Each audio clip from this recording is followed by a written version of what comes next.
And even if he does land his best shot at the moment, not that much is going to happen. And it almost, there's a left hook. And down goes Paul. 6, 7, 8, 9.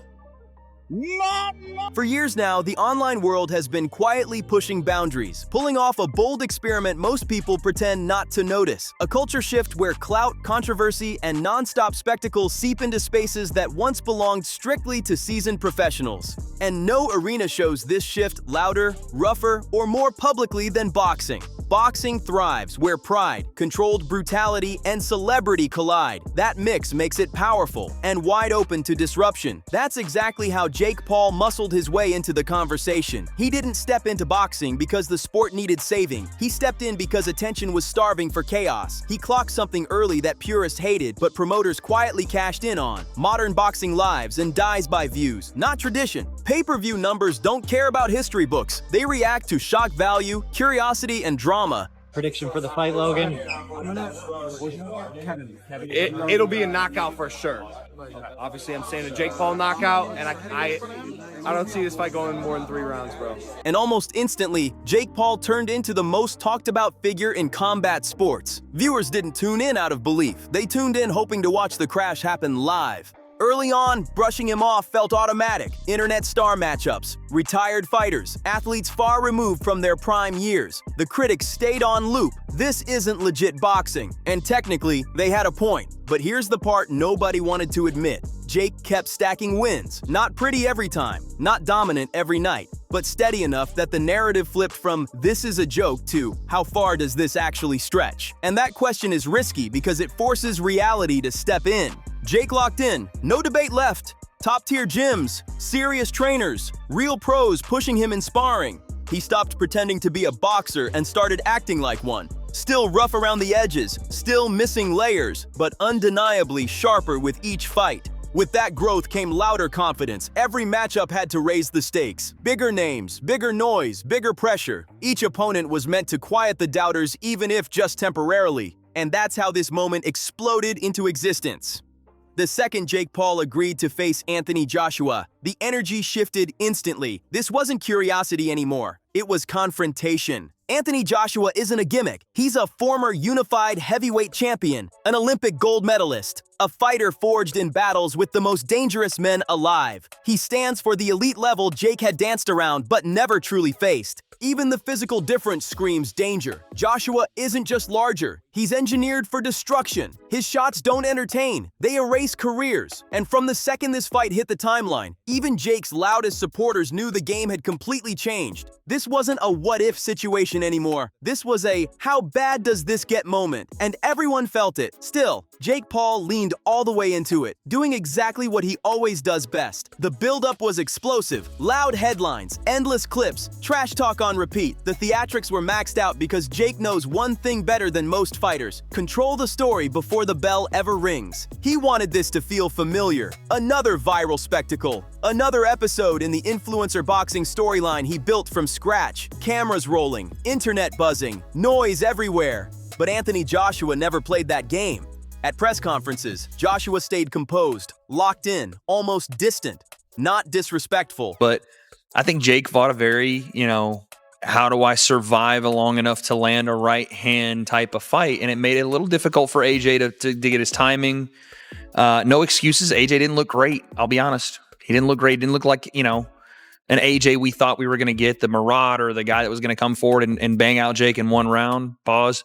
Just professional. He didn't need insults. He didn't need jokes. He didn't need to sell anything. To him, this wasn't content. It was work. And when the cameras cut off, that mindset carried real weight. By fight night, the energy shifted hard. The crowd wasn't laughing anymore. No ironic cheers, no playful vibe. People were locked in, silent, waiting to see if the experiment finally broke, waiting to see if clout could survive contact with real heavyweight power. The second the bell rang, it was obvious. This didn't look like any Jake Paul fight before it. Not even close, not strategically, instinctively. Joshua owned the ring with almost no effort. Calm footwork, clean angles, constant pressure. He forced Jake to react instead of lead. Every move Jake made screamed defense. Every exchange felt borrowed, temporary, uneasy, and that's when reality started pressing in. As the rounds stacked up, it became uncomfortable to watch. Jake wasn't fighting to win. He was fighting to stay upright, and that difference matters more than most people realize. Winning requires intention. Surviving runs on instinct alone. Jake's instincts kicked in fast.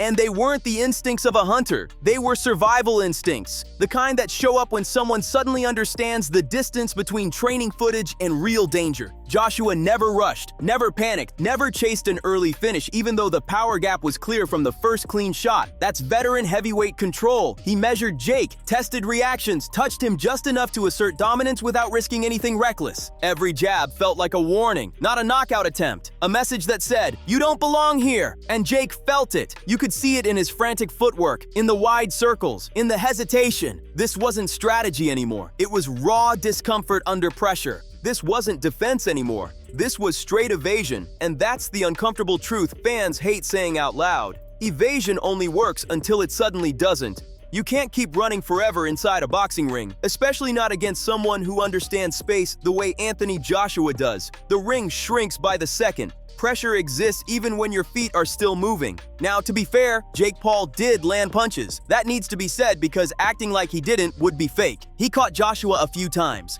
Clean touches, enough to make the crowd gasp for half a second, thinking maybe, just maybe, something wild could happen. But those moments vanished fast. Joshua absorbed everything without panic. No emotion, no disruption, no visible damage. Fighters at that level don't react the way influencer opponents usually do, and Jake clearly felt that difference immediately. Jake reacted to everything. A blocked shot slowed him, a light counter forced a reset, a missed punch threw him off balance. Each mistake stacked onto the next, and by the middle rounds, the gap wasn't just physical anymore. It was mental. Joshua looked comfortable, calm, settled in. Jake looked drained, breathing heavy, shoulders tight. One of the loudest signs wasn't a punch, it was Jake's body language, dropping to a knee more than once. Sometimes after questionable contact, sometimes after exchanges that didn't look fight-ending at all. Whether those moments were legit or tactical doesn't even matter anymore. What mattered was the pattern. Jake was buying time, buying oxygen, buying seconds before having to stand in front of Joshua again. That's not weakness, that's survival. But fans didn't tune in for survival. They tuned in for consequences. And those consequences showed up the moment Joshua decided to raise the temperature. It wasn't reckless. It wasn't wild. It was surgical. Joshua stepped in behind combinations. He stopped throwing single shots. He cut off the ring. He took away the space and forced exchanges near the ropes. That's where fights end. Not in the center, but in the corners you can't escape from. Jake tried leaning on theatrics, tongue out, smirks, taunts, the same mind games that rattled lesser opponents. But those tricks only work if the other guy is emotionally hooked. Joshua wasn't angry, wasn't rushed, wasn't phased. He stayed patient, and patience mixed with heavyweight power is straight up terrifying. Then came the moment everyone still talks about. The punch itself wasn't flashy, no slow motion drama, no movie style setup. It was cold, clean, and brutally efficient. A straight shot from Anthony Joshua, thrown with full body mechanics, landed flush enough to instantly change Jake Paul's face. In real time, his head snapped back, his legs gave out, and for one frozen second, the entire arena went silent. Jake didn't go completely unconscious, and somehow, that made it worse. He was aware enough to feel every second of it, but compromised enough to know he was in serious danger. To his credit, his chin held up better than many expected. Plenty of fighters would have collapsed immediately, but toughness isn't dominance. Sometimes it just delays what's coming. From that moment forward, the fight fully belonged to Joshua. Jake clutched, he stumbled, he leaned, he survived. But he didn't assert himself offensively at all. What we saw wasn't competition anymore. It was hierarchy on display. This is what happens when internet fame crashes into elite-level violence. In my opinion, he won 4 of them. People will argue that he at least won 3. No one expected him to last that long. Rolled his ankle, broke his jaw, still fucking fighting, man. Like, that's toughness. You know, most people wouldn't have the balls ever to step in a boxing ring in their life. He stepped in a boxing ring with one of the baddest men on the planet, who's 40 pounds heavier than him and 6 inches taller. Algorithms don't matter in there. Comments don't matter. Cameras don't matter. None of that survives once you're locked in front of real power. After the final bell, the damage was impossible to ignore.